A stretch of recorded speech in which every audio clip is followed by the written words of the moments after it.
next for West Ham United, it's a trip up north to play City.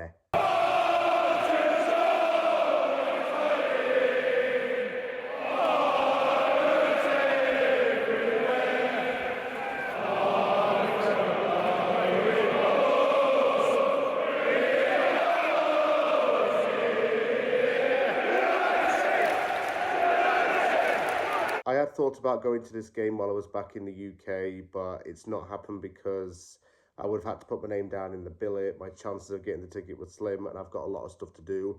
So much so that I'm going to end up having to miss this game because I've got a lot of errands to run on the Saturday.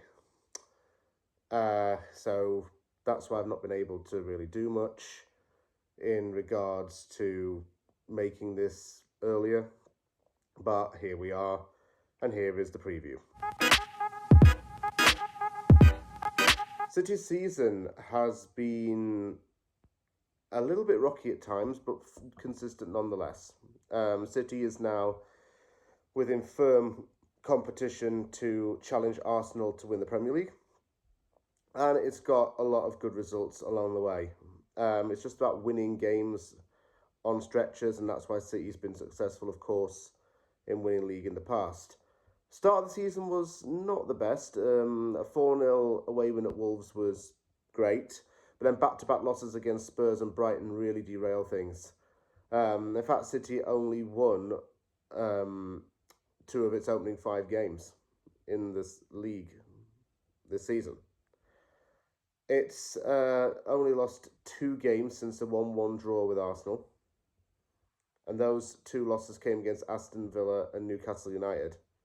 Villa is also going to be considered a title contender. Look at where it is in the league. Look how many points it is off the top spot. It only makes sense. Last few results, though, have been a little bit weird, especially the 5-4 win over Fulham. That was entertaining, but they could have blown it so easily, City. Erling Haaland got his 100th Premier League goal in that game, so that was a milestone game for him.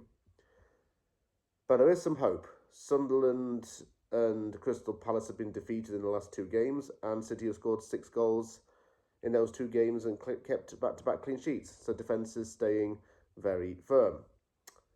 It's a team with world-class talent, as we know, some of the best players in the world, and over the summer it did sign more players to add to its squad, notably Ryan Cherki, who joined from Lyon for £34 million, Tierney Reinders, who joined from Milan for £46.3 million, and also the addition of Gianluigi Donnarumma, who joined from PSG for £26 million. That move saw Ederson move over to Turkey to join Fenerbahce. They also had to cope with the loss of Kevin De Bruyne, who went off to Napoli and is now currently injured, and City also offered Ruben Dias a new contract, which he accepted till 2029. So, signing up, signing and selling, but all with good intention. Players to look out for are, well, Erling Haaland obviously needs no mention in this. Ruben Dias is a solid defender. Reinders is playing really well this season, and Cherki is a real engine in that attack. Jeremy Doku is energetic. Well, Phil Foden gets in some fine form when he's scoring regularly, and he's then undroppable. Who else is really good for them? Donnarumma, I've mentioned, is a good keeper. Jury's out on him a little bit, though, still, but still a good goalkeeper to me. And also, I just pretty much want to say the whole team, to be honest. But I can't say the whole team, can I? That's why I've had to say those names. But I would say the whole team if I could. Who have I not mentioned that's actually played for both? That's the thing. Okay. I'll mention Marc-Vivien Foé, who played for Manchester City and West Ham United in the early 2000s. Foé tragically died in 2003 after he collapsed during a game. He died of a cardiac arrest. He went way too young. He left behind loved ones and children as well. It was a very sad moment in football. I believe that City retired a jersey number, I think it was a 28, in memory of Foe.